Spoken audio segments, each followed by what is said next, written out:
బీందర్పల్లి మండల్ వంగర గ్రామంలో అక్కడున్న గురుకులంలో చదువుతుండే అక్కడ ఆత్మహత్య చేసుకోవడం జరిగింది.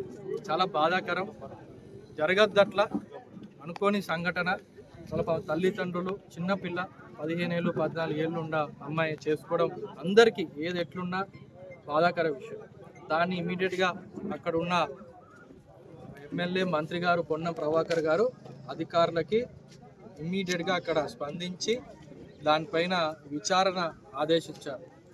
ఎందుకు జరిగింది, కారణాలు ఏంటి, ఎవ్వరు ఒకవేళ ఎటువంటి ఎవరైనా బాధ్యులు కానీ ఏమన్నా అక్కడ అవకతవకలు జరిగినట్టు తెలిస్తే కఠిన చర్యలు తీసుకోమని చెప్పి కూడా అక్కడ ఉన్న మంత్రి గారు ఆదేశించింది. కాబట్టి మరి వివరాలు రావాల్సింది ఉంది. సో దానికి హుజరాబాద్ సంబంధించిన అమ్మాయి కాబట్టి, మన నియోజకవర్గం సంబంధించిన అమ్మాయి కాబట్టి చాలా మేము కూడా బాధ. ఇప్పుడు ఇక్కడి నుంచి మేము ఆ కార్యక్రమానికి మేము పోతున్నాం ఇక్కడి నుంచి. సో దానికి చింతిస్తూ వాళ్ళ కుటుంబానికి సానుభూతి తెలుపుతూ మరి ఈ విషయాన్ని ఇక్కడ ఉన్న ఎమ్మెల్యే పాడి కౌశిక్ రెడ్డి గారు మరి నిన్న ఉటావుటిగా వచ్చి శవ రాజకీయం చేసుడు అనేది చాలా బాధాకరం. అసలు ఇంత అన్యాయం ఘోరం ఉంటుందా అని మేము అడుగుతున్నాం. అక్కడ ఒక సంఘటన జరిగింది, బాధాకరం. కారణాలు తెలియవు, ఎందుకైందని తెలియకుండానే పోస్ట్మార్టం అయిన తర్వాత డాక్టర్లు ఆ ఉన్న మృతదేహాన్ని వాళ్ళ కుటుంబ సభ్యులకు పోలీస్ ద్వారా అందజేయడం జరిగింది. అంబులెన్స్ ఎక్కించే సమయంలో ఇతను ఇంకా వాళ్ళ టీఆర్ఎస్ పార్టీ కార్యకర్తలు, మీరు ఆ వీడియో కూడా నేను చూసిన, చాలా బాధగా అనిపించింది. పట్టుకొని తల్లిదండ్రులే కుటుంబ సభ్యులు లేరు, పట్టుకొని అంబేద్కర్ చౌరస్తా వరకు ఉరుక్కుంటా తీసుకుపోయినారు. వెనుక కుటుంబ సభ్యులు బాధపడుకుంటూ వస్తున్నారు. అంటే వాళ్ళ కుటుంబ సభ్యులకు తెలియకుండా వాళ్ళకి అసలు ఈ శవ రాజకీయం చేయడం, ధర్నా చేయడం వాళ్ళు బాధపడుతున్నారు. 15 ఏళ్ళ అమ్మాయి చనిపోయింది ఇంట్లో, మంచి బ్రిలియంట్ స్టూడెంట్. ఆమె చనిపోతే బాధగా పడుతుండగా ఇతనికి రాజకీయం చేయాలి, బద్నాం చేయాలి అని చెప్పి అంబేద్కర్ చౌరస్తా, హుజరాబాద్ అంబేద్కర్ చౌరస్తా వరకు పట్టుకొని ఉరుక్కుంటూ వచ్చిన వీడియో చూస్తే అసలు అతను ఏమన్నారే, మనిషా పశువా, కొంచెం కూడా కనికరం లేదా? కుటుంబంలో చనిపోయి బాధగా ఉంటే తల్లిదండ్రులు మళ్ళీ ఉరుక్కుంటూ వచ్చి నేను ఎవరు మాకు చెప్పకుండా మీరు ఎట్లా తీసుకుపోతారని చెప్పి మరి అతన్ని అనబట్టి.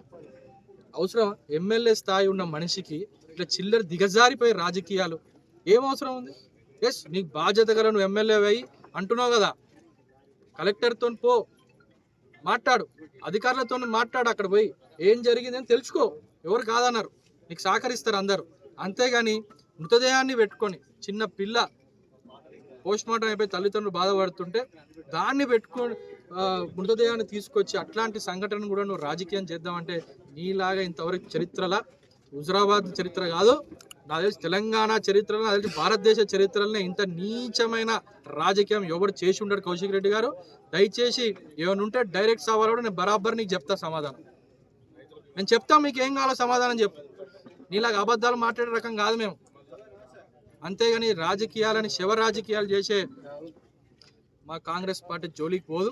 ఇప్పుడు కూడా చెప్తున్నాం, ఆల్రెడీ మంత్రి గారు, ఎందుకంటే జరిగింది హుస్నాబాద్ నియోజకవర్గంలో బీందేర్పల్లి మండలంలో, అక్కడ ఆదేశాలు ఇచ్చిండ్రు విచారణ చేయమని. అధికారులు, పోలీసు వాళ్ళు అందరూ దాన్ని విచారిస్తున్నారు. సో ఖచ్చితంగా దాని గురించి ఎవరైనా బాధ్యులు ఉంటే ఒకవేళ కఠిన చర్యలు తీసుకుంటారు అని ఇప్పుడు నేను తెలియజేస్తూ, మన అబద్ధాలకు ఇంకోటి, ఓ పెద్ద పోటుగాల్ లెక్క నువ్వు జూబ్లీ సెలక్షన్లా దొంగ ఓట్లు అని చెప్పి ఒక వీడియో పెట్టినావు. నువ్వు రీల్సే కదా, ఆఖరికి మీరు చూడండి, చిన్న పాప చనిపోతే దాన్ని కూడా, ఆ విషయాన్ని కూడా పట్టుకొని రీల్స్ సోషల్ మీడియాలో పెట్టి తిప్పుతున్నారు. ఇంతకన్నా దౌర్భాగ్యం ఉంటుందా అని అడుగుతున్నా. ఓట్ల కోసం సెంటిమెంటు, ఆఖరికి చనిపోయినప్పుడు కూడా నువ్వు అక్కడ శవాన్ని, మృతదేహాన్ని ముందు పెట్టుకొని నువ్వు రాజకీయాలు చేస్తే దీనికి బతికేందుకు అని నేను అడుగుతున్నా. ఇంకా నువ్వు ఓట్ చోరీ విధంగా నువ్వు మొన్న రీల్ పెట్టినావు, కాంగ్రెస్ అక్కడ జూబ్లీ హిల్స్లో ఒకటే ఇంటి నెంబర్ పైన 43 ఓట్లు ఉన్నాయని చెప్పి నువ్వు ఒక వీడియో పెట్టినావు. దానికి ఎలక్షన్ కమిషనే నీకు చెంపదెబ్బ పడేటట్టు, చెల్లని అనేటట్టు నీకు సమాధానం చెప్పింది. ఏమని చెప్పింది? ఇవి 23 జరిగిన అసెంబ్లీ ఎలక్షన్లో, మళ్ళీ 24లో జరిగిన పార్లమెంట్ ఎలక్షన్లో ఆ ఓట్లు ఉన్నాయి, ఇప్పుడు అయినాయి కావు. ఒకటి. 2, అదొక అపార్ట్మెంట్, 4 ఫ్లోర్లు ఉన్నాయి, దాంట్లో ఉంటారు. మరి అపార్ట్మెంట్లో నీకు 10 అపార్ట్మెంట్ బిల్డింగ్లో 10 అపార్ట్మెంట్లు ఉంటాయి, ఒక్కొక్క దాంట్లో 2 వేసుకున్నా 25 మంది ఉంటారు అక్కడ ఓటర్లు. అంతా కూడా నీకు బుద్ధి లేదు, జ్ఞానం లేదు, మీకు లేదు, నీ బాసుకు కూడా లేదు.